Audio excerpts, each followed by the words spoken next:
Hey YouTubers, Ledger Avengers here with another quick package video. Something slightly bigger.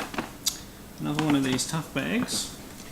I'm not 100% sure what's in here, but I have a fair idea. It's an interesting way to send it, obviously getting around some post office rules. The postage is $16. I've got a box inside a tough bag. So I've got a box here.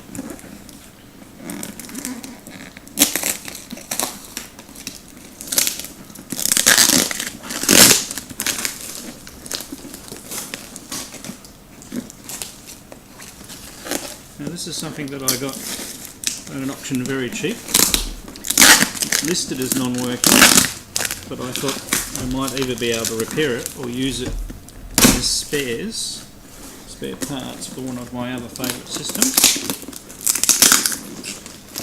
They did have a number of titles for this particular system in the lot, but they ended up going for more than I was prepared to pay for. So, but nobody went for the system. Okay.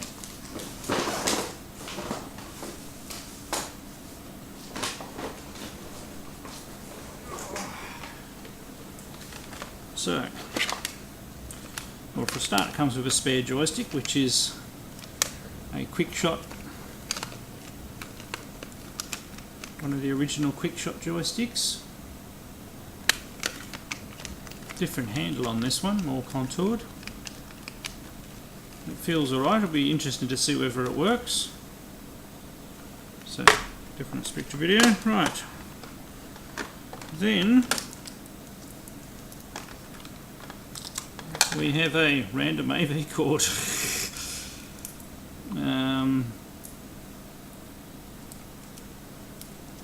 Yeah, interesting configuration. Must be a stereo single to multi-splitter.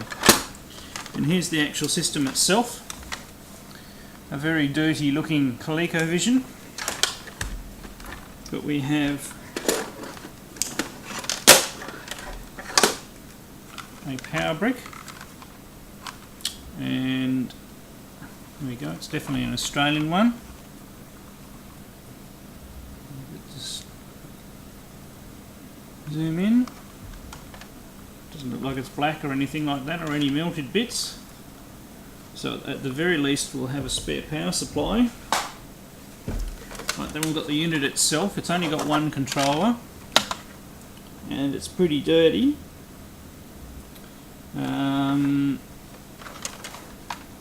There's the back. Sorry about the light and the focus. No, not going to play ball. There we go.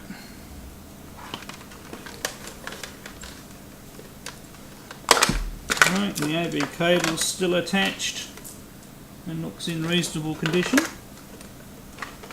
I did win one of the games, which is one of the loose games. They had a whole lot of boxed games. And this is one that never came boxed anyway. This was the pack-in game with expansion module, was it 2 I think, which is the driving controller. Now I've got the driving controller but not this game. So we have turbo, and the label's not too bad, and the instructions that came with it. So I do have another driving game which is Pit Stop, but not the original pack-in one. So there's the picture of the driving controller there.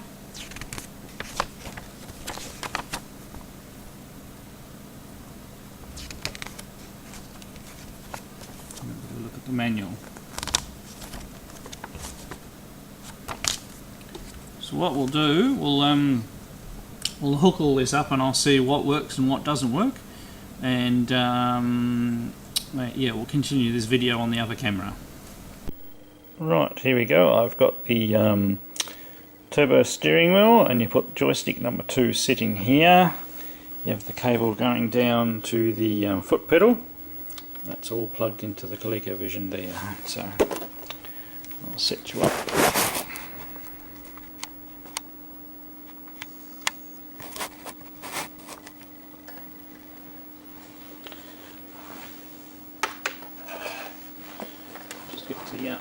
pedals in the right spot.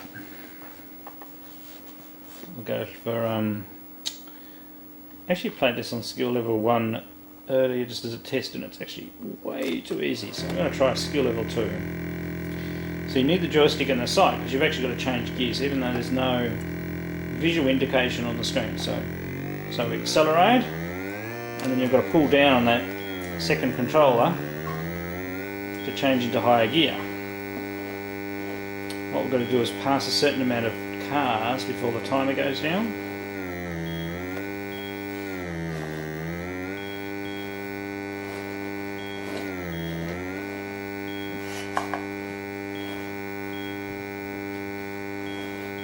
Right, now you don't really have any turns to go around, at least not in this first stage of the game.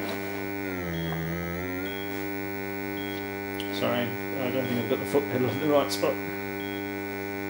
Now you've got oil slicks which make you slip for a second, and same if you hit the red marks on the side of the road. There we go, just hit a oil thing. Now level 2, we are getting some faster cars mixed up with the slower ones.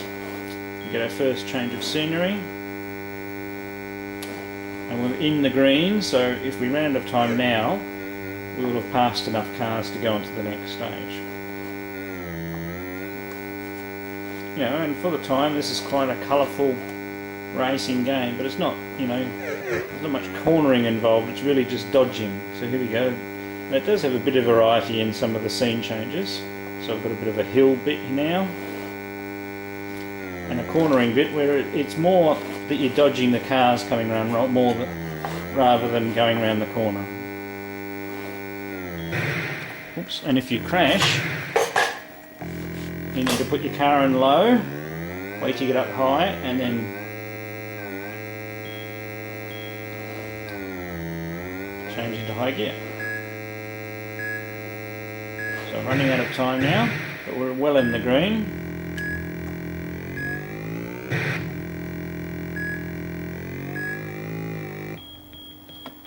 But we make it to the next stage. So it continues from where you left off.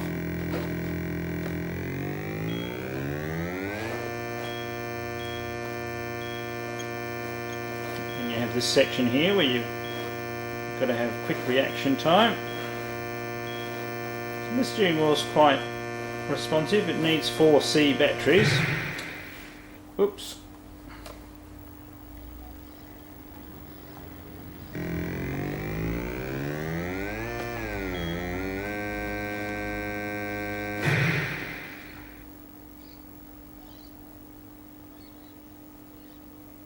So that's a car destroyed. So level 2 you actually can lose your life. So it's not a bad little racing game. So and also a thing to note about Lego games, don't always play them on level 1. That's usually the introductory beginner type level.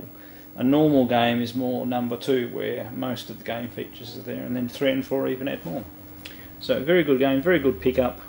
And with the Coleco that I got with this, I mean I only paid $4 for it, so I got a working power supply, and the turbo game was an extra $4 with the instructions, so that's all good. And I might be able to get that Coleco working once I take it apart.